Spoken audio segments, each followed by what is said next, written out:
First Christian Church in Fulton. Thanks for joining me for this midweek devotion. We're glad that you're here. We hope you hear a word of grace. We're actually going to start a 7-week devotional series through the book of Ephesians. The lectionary assigns 7 readings, so we're going to focus on those 7 readings. The first comes from Ephesians 1, verses 3 through 14. One of the short phrases that keeps me grounded in faith is, God has all the verbs. God is the one who acts and we respond. Life, including the life of faith, isn't about choosing, it's about responding. And now that may seem like semantics, but the devil is in the details. Life is one big, long response to what God has already done. Now, this flies in the face of what modern day life often feels like.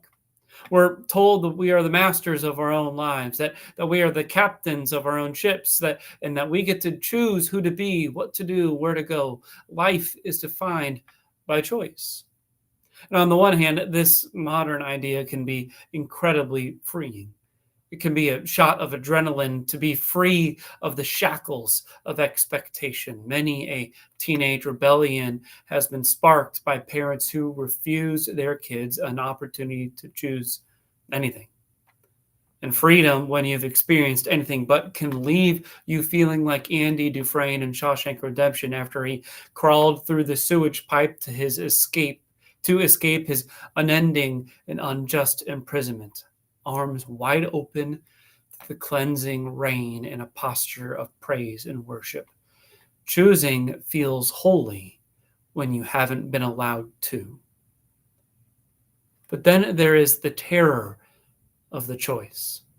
When your life is up to you and only you have no one else to blame but your futures. Sure, you can blame the hand that you were dealt, but the only difference between you and those who thrive is your own gumption, drive, and effort. You can choose to be great. You can choose to have the life of your dreams. You can choose to do whatever you want. The only thing stopping you is you. Just choose to be better. And so what's used as a motivational technique of freedom turns into a terror device as all the blame for the misfortune and pain and frustration and disaffection and aimlessness and doubt that you feel is laid at your feet. It's your fault.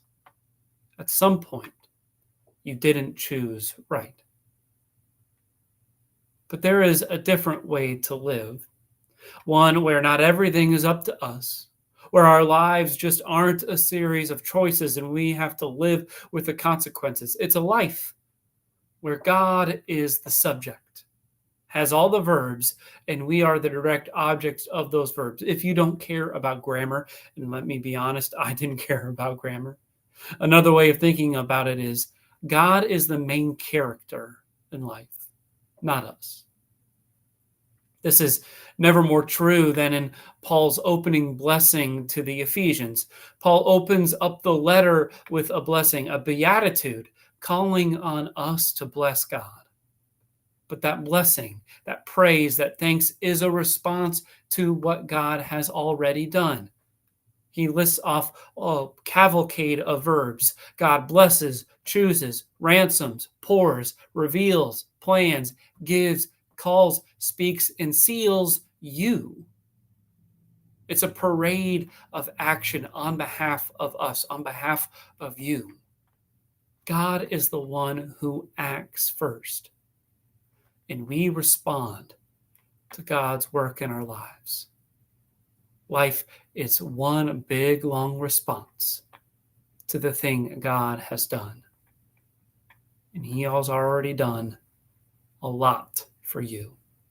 Blessing and choosing and ransoming and pouring and revealing and planning and giving and calling and speaking and sealing among them. For that, we can give thanks. Thanks for joining me for this week's devotion. I hope you heard that word of grace. If you liked it, please like and share it with someone who you think needs to hear this good word. We invite you to worship this Sunday at 10:30, both in person and here online. But if not, our